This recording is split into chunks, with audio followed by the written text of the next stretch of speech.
জয় রাধে, শ্রীরাধে। জন্মাষ্টমী মহাব্রতের জন্য কিছু নিয়মাবলী এখন আপনাদের কাছে আমি নির্ণয় করছি। অনুরাগী ভক্তগণ সকলে যেন এই নিয়ম অনুসারে ভগবান বাল গোপাল তথা কৃষ্ণের বিগ্রহের অভিষেক করেন। এই সময় শ্রী গোবিন্দের অভিষেকই শ্রেয়স্কর। এই ব্রতের নিয়ম অনুসারে সকাল হতে রাত 12টা পর্যন্ত উপবাস করা বাঞ্ছনীয়। এই ব্রতে তারাই সকলে ভগবান শ্রীকৃষ্ণের সেবায় বিনিয়োগ করবেন। গুরুমন্ত্রের দ্বারা এই ব্রত অনুষ্ঠান পালন করা উচিত। এই ব্রতের নিয়মে যা যা প্রয়োজন তার মধ্যে রয়েছে পঞ্চগভ্য, যেমন দই, দুধ, ঘি, গোচনা, গোমিত্রিকা।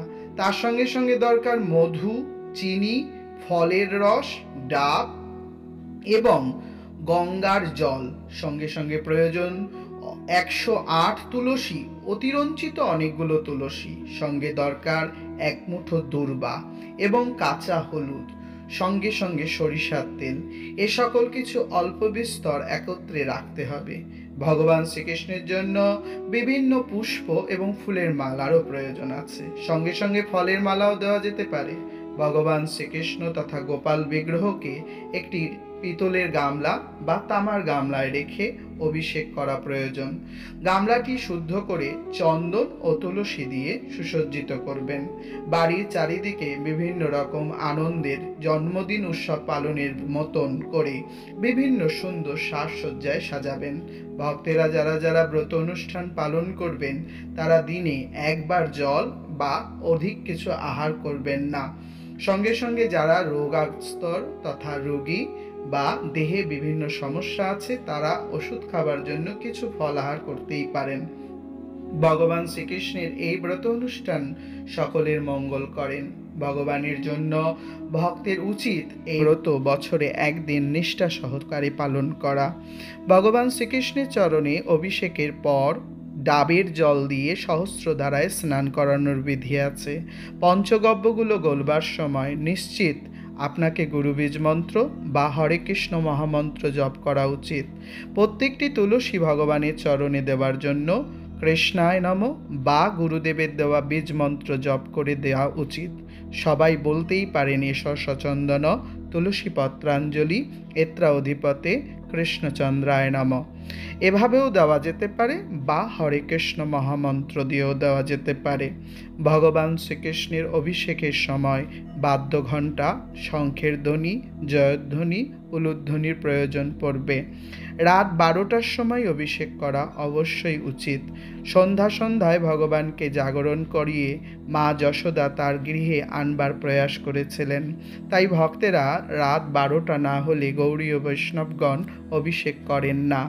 এই সময় ভগবান শ্রীকৃষ্ণকে বিভিন্ন ফল, মিষ্টি এবং বিভিন্ন সামগ্রী দিয়ে ভোগ দেয়, তবে অন্যের কোনো দ্রব্য দ্বারা ভোগ হয় না। ভগবান শ্রীকৃষ্ণের জন্য এই সময় সংকল্পবৎ নিষ্ঠা গুরুবীজ মন্ত্র জপ, 100 নাম পাঠ বা শ্রীকৃষ্ণের বিভিন্ন স্তোত্র পাঠ করা যেতেই পারে।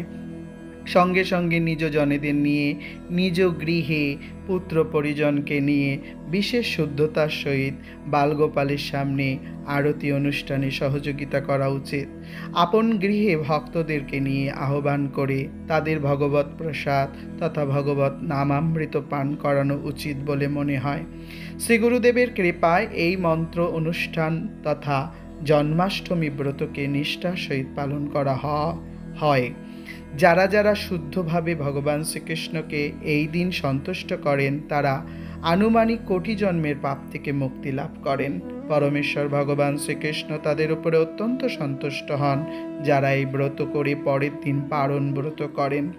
এই ব্রতের শেষে সবাই ভগবানকে অভিষেক করিয়ে আরতি করবেন। আরতির পর ভগবানের কাছে প্রণাম নিবেদন করে পুষ্পাঞ্জলি অর্ঘ্য দিয়ে গুরু বৈষ্ণবকে ভোজন এবং দক্ষিণা বিধান্তর করবেন। তৎপর সবাইকে প্রসাদ বিতরণ করে রাত্র নিদ্রার পর পরয়া দিবস উঠে নন্দ মহোৎসব পালন করবেন। ভগবান শ্রীকৃষ্ণ আপনাদের সকলের সদয় হোক। আমি সেই কারণে এই ব্রতের কিঞ্চিত নিয়মাবলী আপনাদের সকলের কাছে তুলে ধরলাম। আশা করি আপনারা সকলে এই ব্রত অনুষ্ঠান শুদ্ধতার সহিত পালন করবেন। ভগবান শ্রীকৃষ্ণ আপনাদের নিকটস্থ হোক, মা যশোদা বা নন্দ মহারাজার মতন আপনারাও সৌভাগ্যবান সৌভাগ্যবতী হন, এই আশা রেখে আমি আমার শ্রীগুরুচরণে আপনাদের সকলের জন্য ভক্তি প্রার্থনা করি, যাতে আপনারা সকলে ভগবানের শ্রীচরণে নিজেদের মনোনিবেশ করতে পারেন। ভগবানকে 108 কলসি তথা 108 ঘটি জল দিয়ে স্নান কিন্তু করাতেই হবে। প্রত্যেক ঘটি জল দিতে দিতে কৃষ্ণের কাছে প্রার্থনা রাখবেন যেন কৃষ্ণ আপনাদের উপরে সদয় হয়। ভগবান কৃষ্ণের কৃপা বই আপনাদের আর কেউ আপন নেই।